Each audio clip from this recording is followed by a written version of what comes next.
collaboration. Today we got Inevitable Rebel. Me and him are gonna collectively let you guys know some tips and tricks for your hand style and tags. I'm gonna shoot it over to Inevitable Rebel right now so he can teach us some good shit.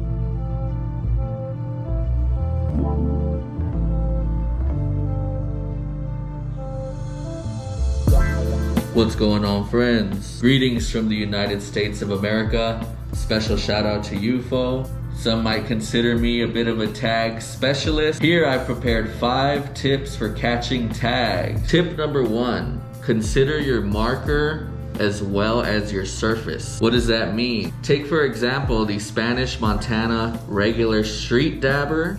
This marker has a very soft felt tip and it is filled with a dye-based ink. Now, being that this is a soft felt nib, you're gonna wanna use this on glass, you're gonna wanna use this on marble, you're gonna wanna use this on smooth doors. Nothing concrete, nothing wooden, nothing with terrible paint jobs, or you might ruin that nib. Another example of taking the marker into consideration, the 20mm T-nib on this Molotov burner marker, in my opinion, limits your style to more of a calligraphy type tag just because of that shape. It's very long one way and very short the other. If you just go try and do a regular tag with this, it might look absolutely ridiculous, which is why I typically prefer a smaller nib, just like this mop.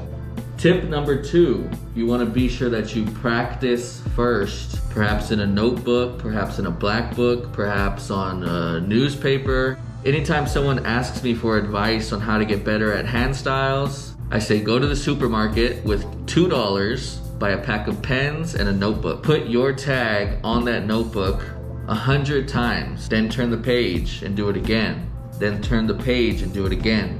Then turn the page and do it again. Now you're gonna start developing flow. Now you're gonna start developing real style.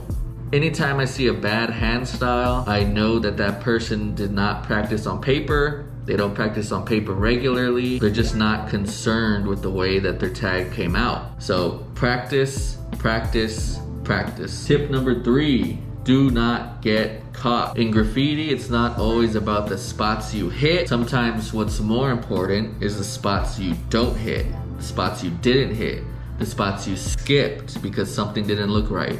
Use your mind, use your own brain, examine all the data available to you to determine whether or not you should hit that spot. I don't walk for long distances catching tags. Why?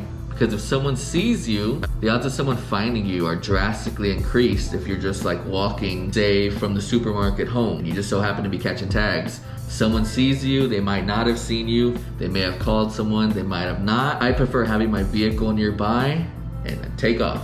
Another no-brainer pertaining to not being caught, not being seen, right? Doing your tags after sunset is going to be the #1 way for you to decrease your chances of being caught because it decreases your chances of being seen. No-brainer, people. I recommend staying away from anything daytime. I don't care if it's under a bridge, I don't care if it's here, I don't care if it's there, or do it inside of a restroom. You know the door's locked, do it, get in, get out. Someone says, hey, excuse me, sir, sorry, I don't talk to people, goodbye. Leave. So yeah, don't get caught. Tip number 4 for catching tags, to learn your local laws, statutes, mandate, whatever you got. Learn the law, know exactly what you're facing before you do it. They say ignorance of the law is no excuse. Trust me, I've heard it before. So know what you're going up against, okay? You need to know exactly what your area's plan is to combat it and how far they will go to implement punishment. My final tip on catching graffiti tags is going to be always examine every single right you do. Be critical, be harsh on yourself. Examine your tag with the intention of getting better, having more flow, having more symmetry, being more of a wild style, abstract piece of kick-ass art. Beauty is in the eye of the beholder, but flow and symmetry can be measured. So if you have an excess, robust, incredible amount of flow or symmetry or both, it's hard to be seen as somebody that doesn't know what they're doing catching tags. Flow and symmetry.